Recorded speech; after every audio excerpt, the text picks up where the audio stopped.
companies on the unlisted side don't have too much debt. Okay.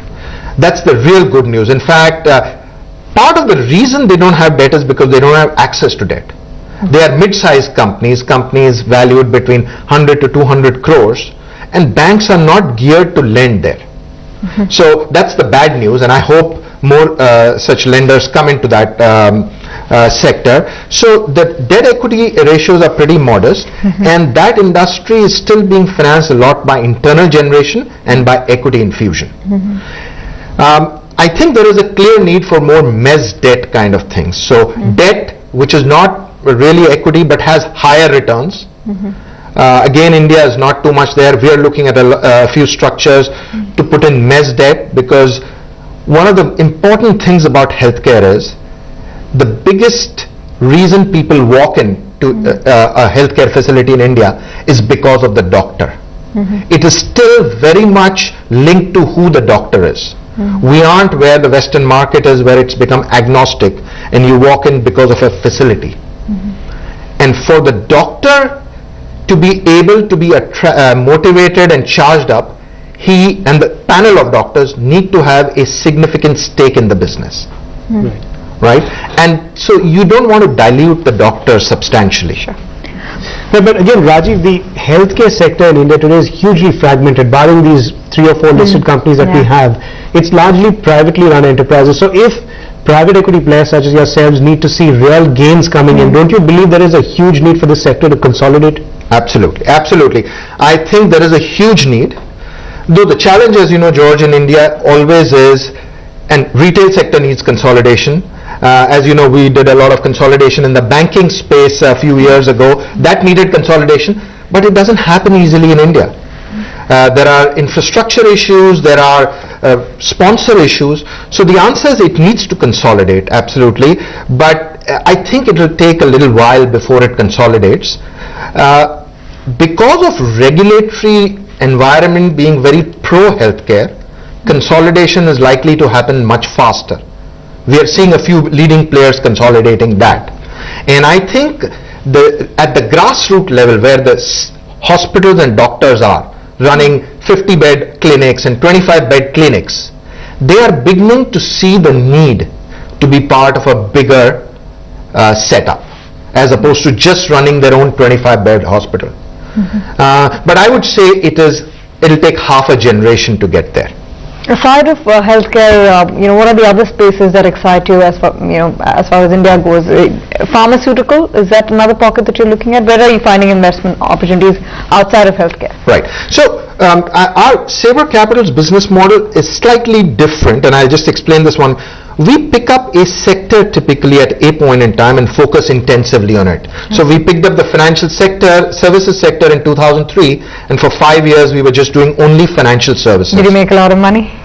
Yes, we were fortunate, and a lot of this is that's been the key bull market, the mother of all. So and we were able to consolidate banks when they needed capital, and we were able to then be part of a bigger consolidation by selling our platform to HDFC Bank. So right now the focus is healthcare, and does that include pharmaceuticals as well? No, it doesn't include pharmaceuticals, but includes areas like clinical research. Okay. And that is, we're very excited about clinical research, because it's been said for 5 years, has the time come for India to be a big base for clinical research?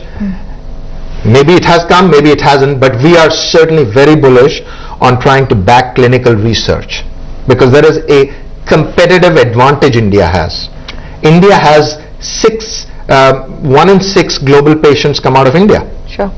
So what's the corpus that you've set aside for these investments, and what's the time horizon that you're looking at? So the corpus we've set aside is, we've started with 300 crores. Okay. We hope to close it around 400 crores, our fundraising, and we're just sort of last minute completing. Has the response been good from your institutional investors? I mean, are people very excited about the prospect of investing in healthcare? Yeah, in fact, their excitement scares us, because this is a long gestation business.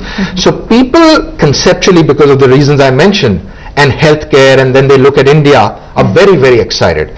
But I think we've got to moderate their excitement a little bit by indicating the time horizon they need to be committed to.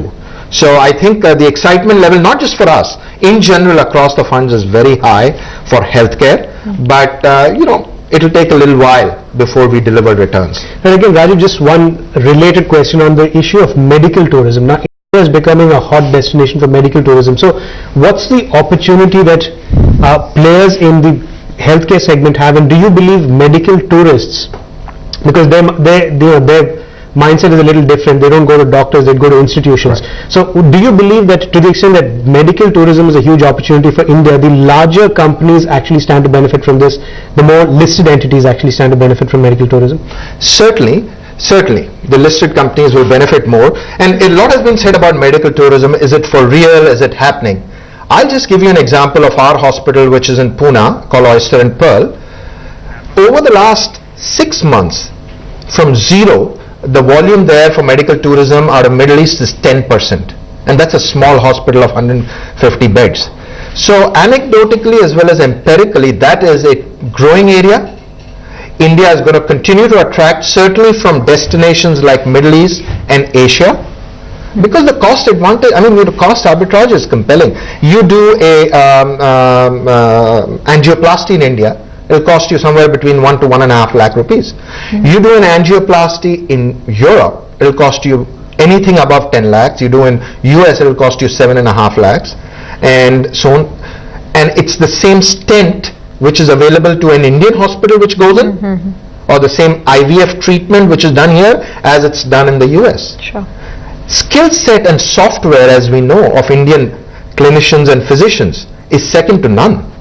1 in 7 doctor in the US is Indian or of Indian origin. Sure. So we have the software skills. Our profitability margins are reasonable. We need more capital, and we just need to deliver returns a little bit more efficiently. So, very quickly, again, the time horizon that you're looking at, that's one question that we missed. So our time horizon is anywhere between 5 to 7 years into an investment. All right. And you would be making investments over that 7-year period, or would you be looking at perhaps the next 6 months to aggressively park money? No.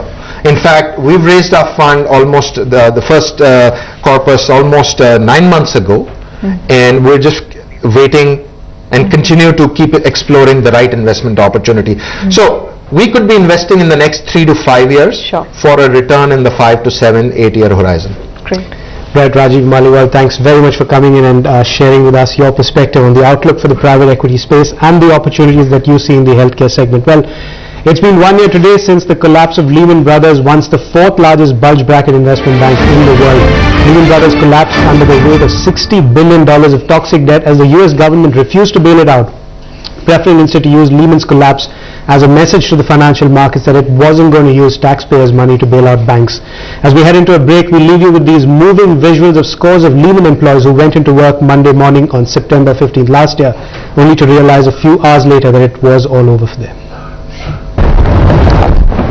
Hi, so can I ask you a little bit about this collapse? Do you work in this? I do, yes. What do you do?